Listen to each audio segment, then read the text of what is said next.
Hello my dear friends, welcome to my YouTube channel और today I am going to teach you class 12 political science lesson 2 सत्ता के वैकल्पिक केंद्र। सत्ता के वैकल्पिक केंद्र का अर्थ क्या है? सत्ता के वैकल्पिक केंद्र का अर्थ है शीत युद्ध के बाद विश्व में अमेरिका का वर्चस्व कायम हो गया और कुछ देशों का उदय सत्ता के वैकल्पिक केंद्र के रूप में हुआ। ये देश या संगठन आने वाले समय में अमेरिका की पावर को सीमित करेंगे। यूरोपीय संघ। नंबर 1, अमेरिका ने यूरोप की अर्थव्यवस्था में पुनर्गठन किया, इसे मार्शल योजना कहा गया।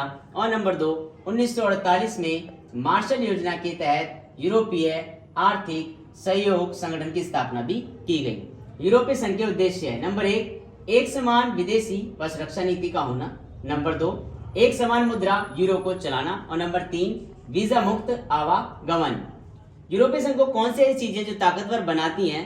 नंबर 1, इसकी अपनी मुद्रा यूरो। और नंबर 2, विश्व व्यापार में अमेरिका से 3 गुना ज्यादा हिस्सेदारी। ये दोनों चीजें यूरोपीय संघ को और भी ज्यादा ताकतवर बनाती हैं। यूरोपीय संघ की कमियां। पहली कमी, सदस्य देश की विदेशी व रक्षा नीति का एक दूसरे के खिलाफ हो जाना। और नंबर 2, यूरोप के कुछ हिस्सों में यूरो मुद्रा को लागू करने का विरोध किया गया। वो 2 देश थे, स्वीडन और डेनमार्क। टॉपिक है आसियान। आसियान अगस्त 1967 में इस क्षेत्र में 5 देश थे, इंडोनेशिया, मलेशिया, फिलीपींस, सिंगापुर और थाईलैंड। बैंकॉक घोषणा पत्र पर हस्ताक्षर करने के बाद आसियान की स्थापना की गई। और पॉइंट नंबर 2, बाद में ब्रुनई, वियतनाम, लाओस, म्यांमार और कंबोडिया को भी आसियान में जोड़ दिया गया। पॉइंट नंबर 3, सदस्य संख्या इसकी 10 है। और नंबर 4, इसका हेड ऑफिस इंडोनेशिया में है। इसका उद्देश्य है सदस्य देशों का आर्थिक विकास तेज करना। और नंबर 2, इसका सामाजिक और सांस्कृतिक विकास भी करना। आसियान शैली के 3 स्तंभ, ये वो मोस्ट इंपोर्टेंट टॉपिक है जो आपके एग्जाम में 100% आएगा। आइए बात करते हैं आसियान शैली के कौन से 3 स्तंभ हैं। पहला स्तंभ आसियान सुरक्षा समुदाय, दूसरा आसियान आर्थिक समुदाय और तीसरा आसियान सामाजिक और सांस्कृतिक समुदाय। नेक्स्ट टॉपिक है ब्रिक्स।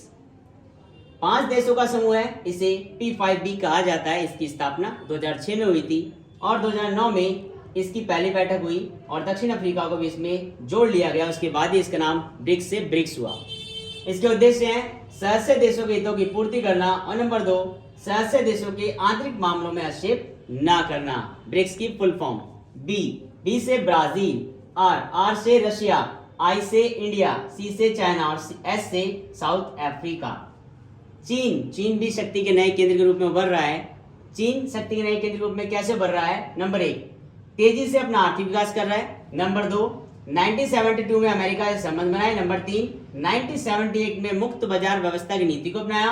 और नंबर 4, 1982 में खेती का निजीकरण किया। नंबर 5, 2001 में WTO यानी कि वर्ल्ड ट्रेड ऑर्गेनाइजेशन विश्व व्यापार संगठन का सदस्य भी बना। चीन का एकांतवास।